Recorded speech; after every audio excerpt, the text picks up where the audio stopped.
9 பந்துல லக்னோவுக்கு எதிராக அதாவது சிஎஸ்கே மானத்தை காத்துள்ளார் என்றே சொல்லலாம் நம்ம தல தோனி. 9 பந்துங்க 18வது ஓவர் கரெக்டா கருப்பு வடிவம் கொண்டவரா தோனி அடிச்சா சிக்ஸருடா மோசின் கானு மூச்சம் கேட்க யாசு தாகூர் ஆயி போக அந்த மாதிரி அலற விட்டார் என்றே சொல்லலாம் நம்ம தல தோனி. தண்டர் இறங்கினாலே சிக்ஸர் மலை கொட்டுன்னு கொட்டும் என்றே சொல்லாங்க. கொண்டுட்டாரு. அதாவது 2007 தோனி அப்படியே பார்க்க முடிச்சதுங்க. என்ன சொல்கிறது, அந்த தலையை விரித்து போட்டு விளாஸ்னா இருப்பாருங்க விஸ்வரூபம் அந்த லெவலில் தான் சொல்லணும். ப்ரோ என்ன ப்ரோ இவ்வளோ ஜாலியாக பேசுகிறீங்களே அப்படின்னு கேட்டிங்கன்னா, அதாவது அந்த 9 பந்து தான் எப்படி எம்ஐக்கு எதிராக 4 பந்தில் சிஎஸ்கே வெற்றியை தீர்மானித்தாரோ, இந்த 9 பந்தில் வந்துட்டு பாயிண்ட் டேபிள் வெற்றியை சிஎஸ்கே தல தோனி வந்துட்டு தீர்மானித்திருக்கார் என்றே சொல்லாங்க. பாயிண்ட் டேபிளில் என்ன தான் அதாவது இன்னைக்கு எல்எஸ்ஜி வின் பண்ணாலும் லக்னோ வின் பண்ணாலும் கேஎல் ராகுல் வந்துட்டு இன்னைக்காவது ஃபார்முக்கு வந்தார். அந்த விதத்தில் மகிழ்ச்சி என்று தாங்க சொல்லணும். அவரை ட்ரோல் பண்ணி பயவுள்ள நம்ம வீடியோவை பார்த்துருக்கும் போல். பட் பக்கா மாசாக வந்துட்டு சிக்ஸர் தெரிவிக்க விட்டார் என்றே சொல்லலாம். குறைந்த பந்தில் இன்றைக்கி தாங்க அவர் 50 கன்வெர்ட் பண்ணியிருக்காரு. என்ன ஆச்சரியம்னு தெரியல. ஓகே, அதாவது லக்னோ ஜெயிச்சாலுமே வந்துட்டு அவங்க அதே 6வது பாயிண்டில் தான் இருக்காங்க.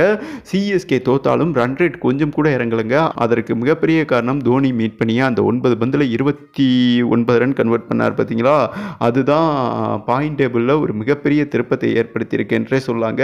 2 சிக்ஸர் 3 பவுண்டரி விளாசினாரு அண்ட் 28 ரன் ஸ்கோர் பண்ணாரு. அந்த ரீசனால் மட்டுமே பாயிண்ட் டேபிளில் 3வது பிளேஸில் நச்சுன்னு இருக்கிறார்கள் என்பது குறிப்பிடத்தக்கதுங்க. நம்ம சிஎஸ்கே ராஜின் ரவீந்திரா வந்துட்டு ஃப்ளைட்டில் போன டயர்டா என்னன்னு தெரியலங்க. குச்சியில் பந்து பட்டதுக்கு அப்புறம் தான் அவருக்கு முழிப்பே வந்துச்சு. பட் அவர் மேலே நம்பிக்கை வைக்கலாம், அவரை ட்ரோல் பண்ணக்கூடாது, நல்ல பிளேயர் தான். ரவீந்தர் ஜடேஜா டெஸ்ட் மேட்ச் உருட்டினாருங்க. பட் இருந்தாலும் மிடில் ஒரு சூப்பரான நாக் பண்ணாரு. பட் மற்ற பேட்ஸ்மேன்கள் இன்னைக்கு வந்துட்டு என்ன பண்ணாங்கன்னே தெரியல. ரகானேவெல்லாம் ஓப்பனிங் இறங்கினா உண்மையிலேயே தர்த்திரை தாண்டவம் ஆடிருங்க. உருட்டுறாரு. ஓப்பனிங் எப்போதுமே பவர் பிளேயில் வந்துட்டு பக்கா மாசா விளையாடணும். பட் ருத்ராஜ் கெய்க்வாட் மீண்டும் தொடக்க வீரர் இறங்கலாங்க. அப்படி இல்லைன்னா வேற யாருக்காவது அந்த தொடக்க வீரர் ஆப்ஷன் கொடுக்கலாம் என்பது குறிப்பிடத்தக்கது. பட் எது எப்படியோ அதாவது விக்கெட் விடாமையே 100 ரன் பார்ட்னர்ஷிப் பண்ணாங்க லக்னோ. கேஎல் ராகுல் இன்னைக்குன்னு பார்த்து விளையாடுறானுங்க. மனுஷன் சூப்பராக நுறுக்கிட்டார் என்றே சொல்லலாம். அண்ட் டீகாக் வந்துட்டு பத்ரனா கையில் கேட்ச் கொடுத்தாரு. பத்ரனாவுக்கு அந்த பதட்டத்திலேயே கண்ணு முன்னு தெரியலங்க. பப்பரப்பேன்னு போய் விழுந்துட்டாரு. அங்கேயே கேம் சோழி முடிஞ்சுது. பப்பரப்பேன்னு சிஎஸ்கேவும் தோக்கலை. அதாவது மோசமாக தோக்காமல் டீசெண்டாக சிஎஸ்கே தோத்துருக்காங்க. இதனால் பார்த்தீங்கன்னா பாயிண்ட் டேபிளில் 3வது ஸ்லாட்டில் நச்சுன்னு இருக்காங்க. காரணம் என்னென்னா தோனி மீட் பண்ணி அந்த 9 பந்து தான். ஒரு மிகப்பெரிய பீடனா சென்னை டீமுக்கு. அதாவது தேஷ்பாண்டேவோட சேராதையான்னு தீபக் சகர்கிட்ட எவ்வளவோ சொன்னோம். அந்த பக்கியோட சேர்ந்து இவரும் பார்த்தீங்கன்னா மண்ணா போனார் என்றே சொல்லாங்க. இப்போ 2 தேஷ்பாண்டே சென்னை டீமில் தெரியுறாங்க. 2 கருப்பாடு. பவர் பிளேயில் போடுறாரு, விக்கெட்டும் எடுக்க மாட்டாரு. பல வருஷமாக விக்கெட் எடுக்கிறது இல்லை.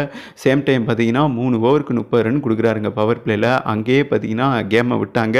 அதாவது ஸ்பின்னுக்கு சாதகமாக இருந்தது. சிஎஸ்கே பேட்ஸ்மேன்கள் ஸ்பின்னுக்கு திணறிக்கிட்டு இருந்தாங்க. பவர் பிளேயில் ஏதாவது ஒரு ஸ்பின்னரை யூஸ் பண்ணியிருக்கலாங்க. அங்கே வந்துட்டு சிஎஸ்கே கோட்டை விட்டாங்களா?